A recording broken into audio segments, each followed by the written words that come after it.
I kind of already regret doing this video because I know it's gonna make me really sad.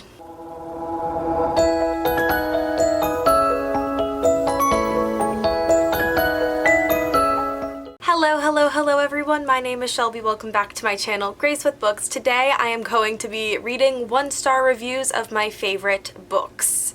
This is a trend that's been going around the bookternet for a while now. I most recently saw it on Sydney's channel from Sid Bookworm, and I'll link her channel down below. And I thought, it could be fun and it could also be horrible. So, I compiled a list of some of my favorite books of all time, and I'm gonna see what the haters gotta say. The first book I'm gonna start with is one of my favorite paranormal books of all time. It actually might be one of my favorite series of all time, and that would be the Lux series by Jennifer L. Armentrout.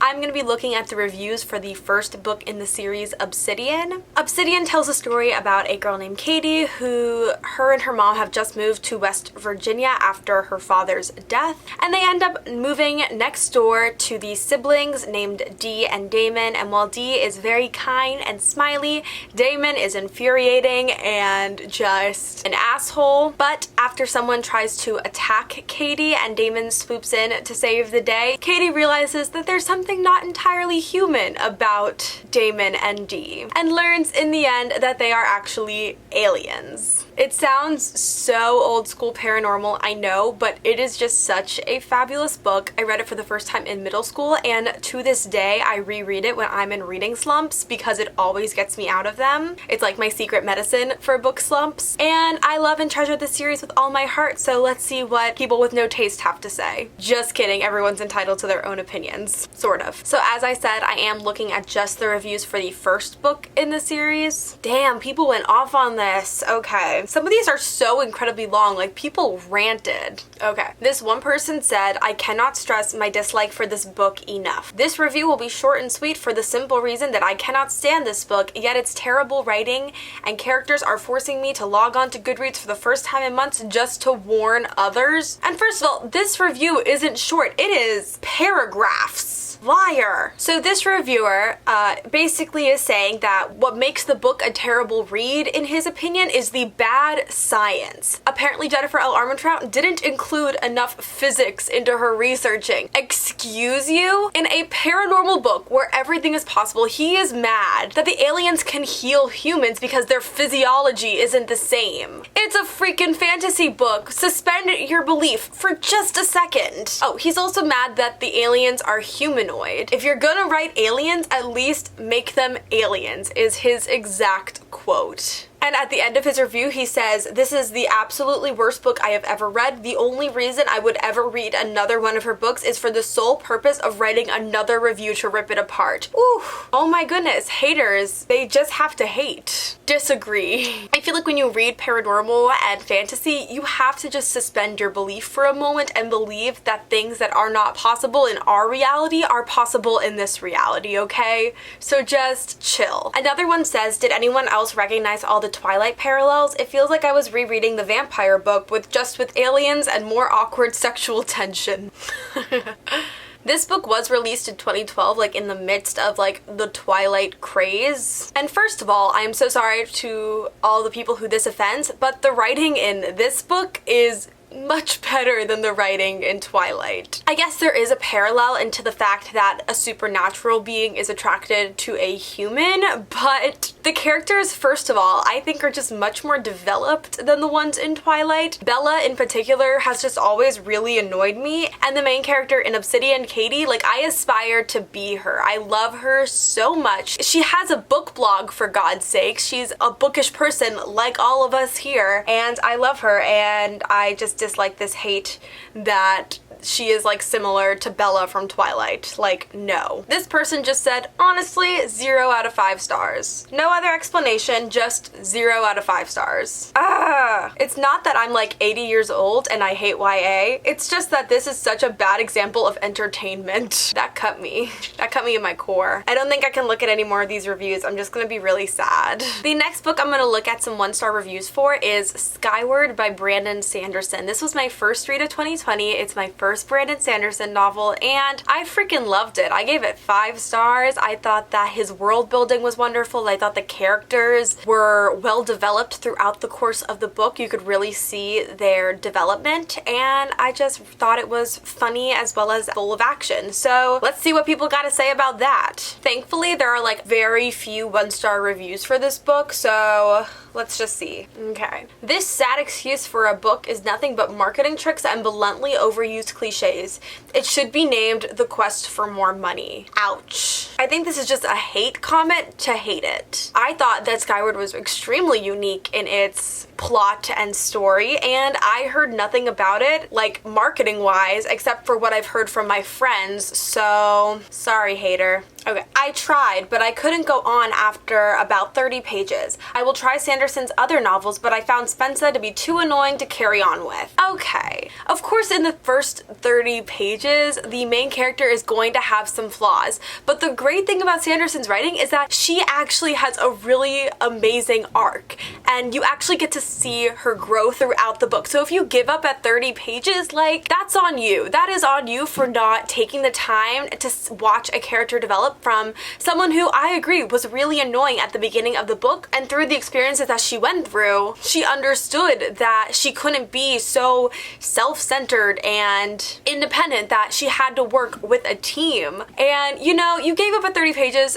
yeah, that's on you, because like, she got better, she developed as a good author would do for any character. Half of these comments are literally just hating on Spencer, who's the main character, and they're all like DNF'd after the first 3 chapters, DNF'd at 23%. So basically, they quit the book because they didn't like how annoying she was, but they didn't stick it out to see if she would change. So that's on you guys, that's on all of y'all. So the next book I'm going to read people's reviews of that will make my heart hurt is The Lion, the Witch, and the Wardrobe by C.S. Lewis.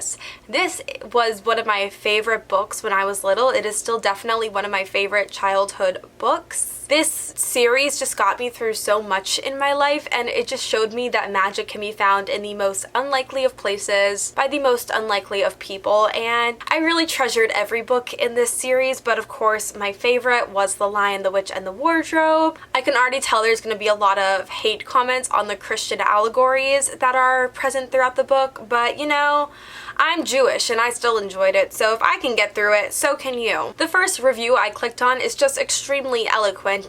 Even I don't really know what it is. In my opinion, this book was really, and then really about like 30 more times boring.